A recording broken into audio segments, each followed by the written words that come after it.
ngày nắngនៅតែអុកសុកពេកហើយក៏ចំថ្ងៃដែលមិត្តភក្តិខ្ញុំរវល់អស់ហើយអញ្ចឹងខ្ញុំក៏នាំខ្លួនឯងទៅ solo date ដោយសារតែខ្ញុំនៅផ្ទះចង់មកទឹកថាបើខ្ញុំនៅផ្ទះមួយថ្ងៃទៀតគឺខ្ញុំអាចនឹងឈួត My OOTD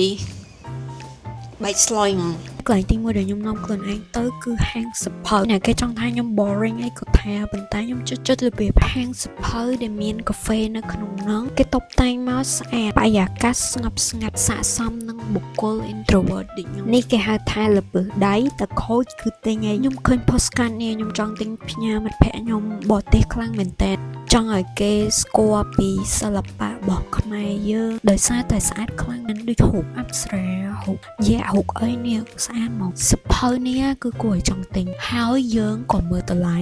ហើយយើងក៏ទុកវិញ and this is my favorite anime ណាគេចុច One Piece ដូចខ្ញុំមកដល់ចូលដល់ឡើងដល់ម៉ោងឃ្លានមកក៏ញ៉ាំមីជប៉ុនអស់មួយចានរឿងដែលគួរឲ្យខ្លាចរបស់មនុស្សស្រីគឺផ្លិចយកក្រែមមកឥឡូវគឺមុខស្លេកដូចមនុស្សឈឺមកកន្លែងដែលខ្ញុំទៅបន្ទាប់គឺ Walk Street យើងហ្នឹងខ្ញុំទុំតែ move back មកនៅខ្មែរវិញចឹងនិយាយឲ្យអាក្រក់ស្ដាប់ទៅគឺខ្ញុំដូចអ្នកសេចូលក្រុមចឹង Solo date របស់ខ្ញុំគឺមានតែប៉ុណ្្នឹងទេអរគុណអ្នកទាំងអស់គ្នាដែលបានមើលដល់ចប់បាយបាយ